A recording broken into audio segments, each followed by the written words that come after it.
It's Saturday morning in Italy, and you're listening to the Magic Towns Italy podcast.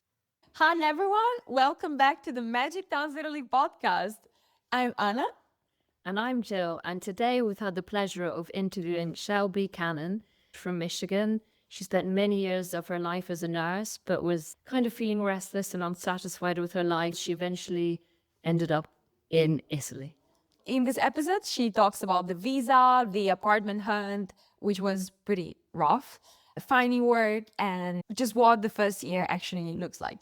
So, shall we get on with listening to her story? Yes.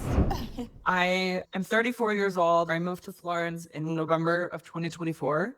I grew up in a suburb of Detroit, Michigan. In my 20s, I moved to Colorado and I lived there for 8 years. I just always had this idea that I was going to be a nurse. I was always obsessed with the idea of traveling, and I feel like I dragged my life around. And I think this whole Italy thing started when I was 29. This was post-COVID. I went to Southeast Asia for 6 months.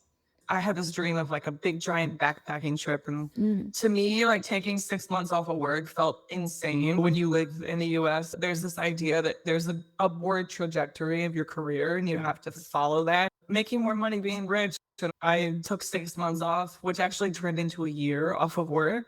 But that taught me that you don't have to follow the career path that was set for you in your early 20s. I was back at home in Michigan and I got a job at a hospital that I thought that I was going to love, and I hated it. I was miserable. I decided to quit that job and go to Italy for 3 months on a solo trip. That trip changed everything.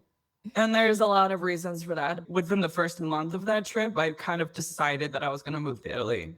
And me and my dog moved here in November of 2024. I feel like this kind of solo trips like makes you realize a lot of things, especially when you go to Southeastern Asia, because you see how different is life there, how different their priorities are compared to ours. And then a like introspective standpoint, it shook me out of my comfort zone because I grew up very lucky, very privileged, I guess. I came out of that trip as a completely different person. And the trip to Italy kind of confirmed what you probably thought after that. Within the first 2 weeks of that solo trip in Italy, it was my 32nd birthday. And I feel like that date, there's like a before Shelby and then there's an after Shelby. Around that day, I met like soulmate level people in my life. And so that's what made me initially start to think like, this is where I'm supposed to be. But in reality, when I was in Italy, when I was in Florence, it was the first time in my life that I felt like I was like, okay, this is it. Thank you. This is where I'm supposed to be. And why, out of all the places in Italy, Florence? One of my friends had been here before, and she just told me, I think you would like Florence. So I've always had an attraction to Italy. I don't have any family from Italy. I've always liked Italian-themed like movies, documentaries. It felt like I came home, like I had been here before. I was super comfortable from the first day I was here. Of course, like actually moving here is a very different story, but that was just the experience that I had during that trip that made me make that decision. I like to think that there was like a past connection, like, you know. Absolutely. I was going through like grief and heartbreak, but I was also in this beautiful place and I was meeting people and I was learning Italian because I signed up for language classes on that trip just to like meet people. But then I actually ended up learning the language very quickly. And so that helped make my decision to move here. And how was like your idea of Italy? You said that you felt the connection, but what has reality confirmed or completely shattered? Confirmed. There's a much slower pace of life here. Absolutely. I love that there's a big focus on like slowing down and making connections and like longer meal times and the work-life balance. There's not this obsessive idea of climbing the career ladder here, which I know can also be a downside because that also means that a lot of things don't get done. You know, like I can't deny that I still have a very American mindset when it comes to something bureaucratic and official. And I feel like a lot of my content is me struggling with having to navigate this, like, well, I don't know, I'm not the person to ask. But that also can be a very endearing thing about Italy is she's like, it's going to work out fine. It's going to be fine. I have to admit that there's been a transition of trying to leave my old American beliefs behind and trying to adjust and assimilate to this culture. The culture of letting go. The culture of letting go is out of my control. It's going to be fine. It's not that serious. Calm down. So you said that you didn't speak any Italian before moving. When I came on my solo trip, I did not speak any Italian. I knew like some very basic sentences from Duolingo. I think the first sentence that I learned was, I ragazzi bevono l'acqua. Oh my God. Which is basically the equivalent of the pen is on the table for us. Really? Yeah. It's just super like basic. And it took very, very little Duolingo. And then I came to Italy. I thought I knew how to order a coffee, but I did not know how to order a coffee. I had to use my Google Translate, of course, to like navigate from the train station to my Airbnb. And then when I took Italian classes, it really made me learn very quickly. And I was able to form like little tiny sentences to the shopkeeper. And I was so proud of myself. I was like, oh my God, I'm speaking another language. And I would study and I did flashcards all the time. About 8 weeks into taking Italian classes, I met my current boyfriend, who I live with now, and he didn't speak any English at all. Oh. And I was just like on Tinder here in Italy, and when I met him, I knew that he didn't speak any English, and I was like, "What's the worst that can happen? Whatever." And so he picks me up on his Vespa. We go to Piazzale Michelangelo for our first date. It was the first time that I really had conversation with someone who does not speak English.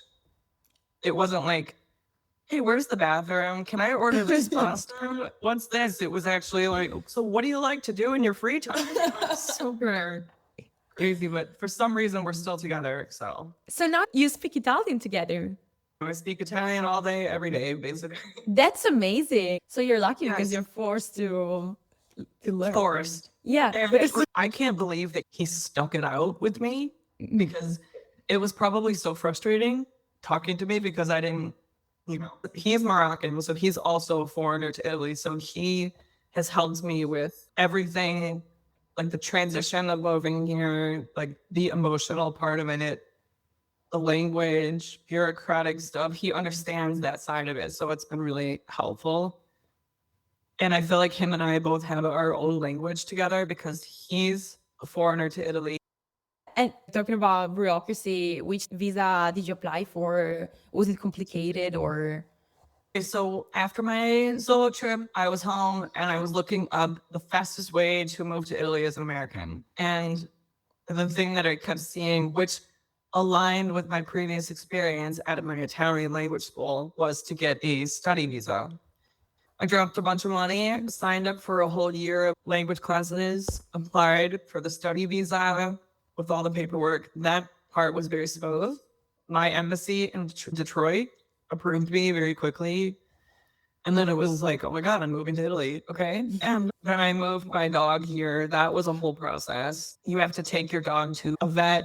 They have to make sure the vaccines are in order. They have to sign all this paperwork. You have to have a crate and you have to book a plane ticket. I did a lot of plane research. It was a long process. But then finally, I came here with that visa and I still, technically, my permesso di soggiorno is study still.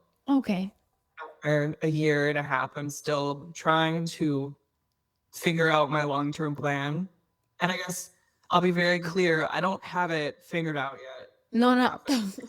I didn't want to ask you about that because I know that it's really like, you can feel the anxiety of that question. So I didn't want to ask. I'm a huge fan of just figuring out things while you're doing them. So I think it's going to work out. I still believe in my decision 100%. And that's what's keeping me going is my intuition is telling me that it's fine. We're still here. I think anyone who's ever considering moving to Italy, I think the biggest piece of advice or the thing that I would say is that you have to be willing to accept whatever opportunities come to you. For example, I never in my life thought that I would be a preschool teacher, which I am now. If you would have told me that 3 years ago, I would have called you crazy. There's no way. But that's what opportunity came to me, and I had to take it. Absolutely. So it's having flexibility and just letting the universe like give you what is supposed to happen in the street, the path that's given to you, I guess. And I spent a year, my first year here, I wasn't working. I couldn't find a job. I really struggled with, because, if you've seen, I don't know if you've seen like my Instagram, my themes of my videos, but the main thing that I struggled with was how delayed my promesa was. This year of like not working, and just staying at home and saving as much money as physically possible has taught me so much about the things that I'm actually interested in. Like, I love reading, I love writing, I love making clothes, apparently. Yeah. And another common theme that I saw in your videos is finding an apartment in Florence that you said sorry. that wasn't that easy. How was the Yes. process? So, yeah, it's still a struggle. When I first moved to Italy in the beginning, I needed, for my visa application, I needed a place to stay. And so I reached out to the last Airbnb that I had stayed in Florence for a month. I reached out to that family and I asked if I could rent that apartment, which is this one, if I could rent that apartment for my visa application. So for a couple months, just to have something. And then when I'm here, I would figure it out. Didn't know how difficult that actually was to do.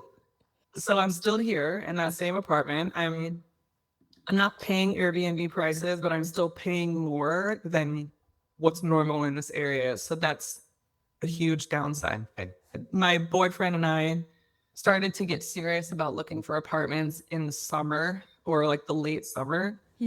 And we contacted probably over 100, 200 people online. I contacted like hundreds of people on those apps, and very few people got back to me. I've spoken Italian to them, but I feel like they heard my accent. Their first question was like, "Where are you from?" And I'm like, I'm American. And they're like, "Oh, where's your boyfriend from?" And I said, "Oh, he's Moroccan." I had two people, I'm not kidding, two landlords hang up on me. And I thought that like the phone just disconnected. So I tried to call back a couple times and no one answered. That happened to me twice. I'm sorry for these people. It was so difficult. It was, why are you here in Italy? How long are you planning to stay? Well, when are you going to move back to the US? Like, how much money do you have? What are you doing for work? What kind of contract do you have? Oh, I don't know if we can do that. It's been, and my boyfriend works at a really great job here. And so I think they think that I'm very transient, and I'm trying to explain to them, like, that's not the case. I'm here. I think having a lawyer at the beginning of all this would have helped me a lot, but the information about residenza is not very clear online about like the rules of why do you need residenza? Like, how can you get it? But after that really intense search where we got ghosted by landlords all the time, we got turned down by so many apartments, we finally just said, we need to take a break. I can't do this anymore. And so we took a few months off. And right now we're slowly getting back into the apartment hunt. Now that I have a little job, now that his job is more stable, I have like certified documents from my mother as a guarantor. So wish us luck. Absolutely. Basically, finding an apartment is like having to do lots of job interviews every time. It's the same feeling. This last one that we toured asked me and my boyfriend how long we've been together. Do we plan on getting married? They get into the nitty gritty. It takes a lot of mental energy to just type out so many introductory messages. And I do believe that everything works out the way it's supposed to. So I think slowing down and taking a break. That's how I got my job. I was getting turned down. I wasn't getting interviews. And then very suddenly, after a long break, I just got a job as a preschool teacher. It's one of the massive lessons that I'm forced to be taught right now living in Italy. Is just like, slow down, Shelby. It's going to work out. That lesson wasn't so expensive. And how is the cost of living in Florence?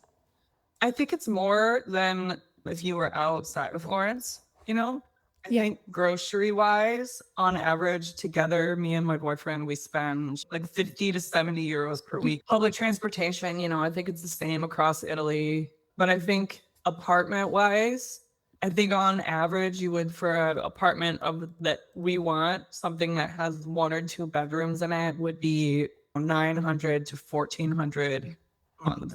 I think that's pretty standard. I know Rome isn't much better.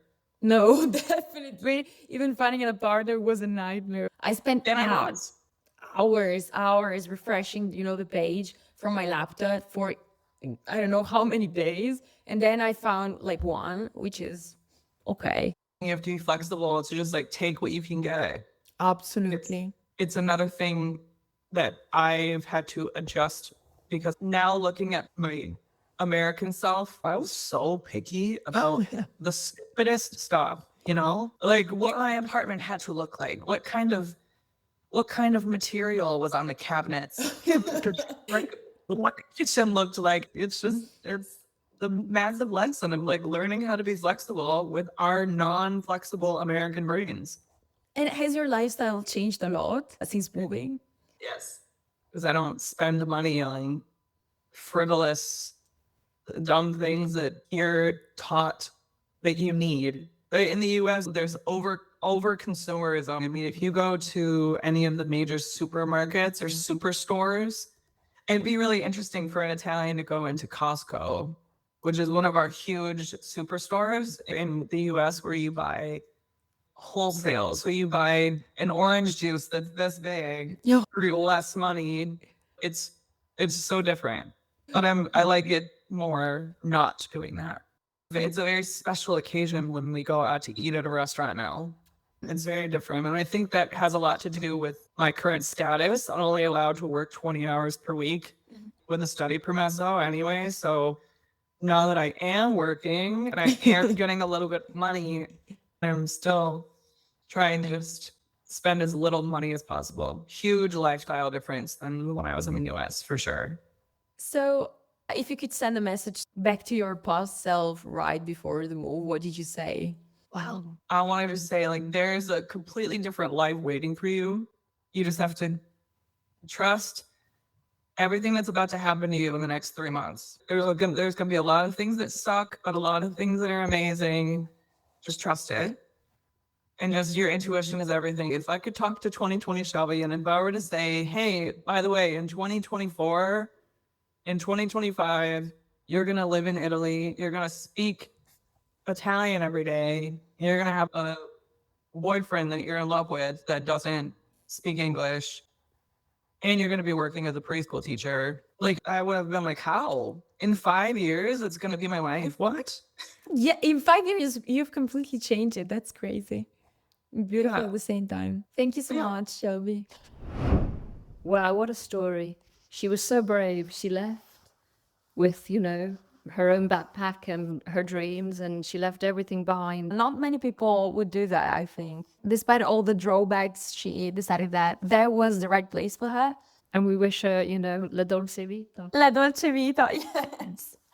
So, yeah, if you want to read the whole interview, you can visit our website. Have a nice weekend, everybody. Have a nice weekend. That's it for this week on Magic Towns Italy. You can create a free account at magictowns.it and explore over 2,000 towns, including those offering the 7% tax scheme, as well as download dozens of expat guides. We have over 200 data points per town, more than Italy's Statistics Authority itself, covering everything from property prices to schools, healthcare, crime, and more. If you want full access to filters and unlimited searches, upgrade to Magic Towns Premium. Use the code podcast for 20% off an annual plan. Thanks for listening. Our next podcast will be live on Saturday at 9 a.m.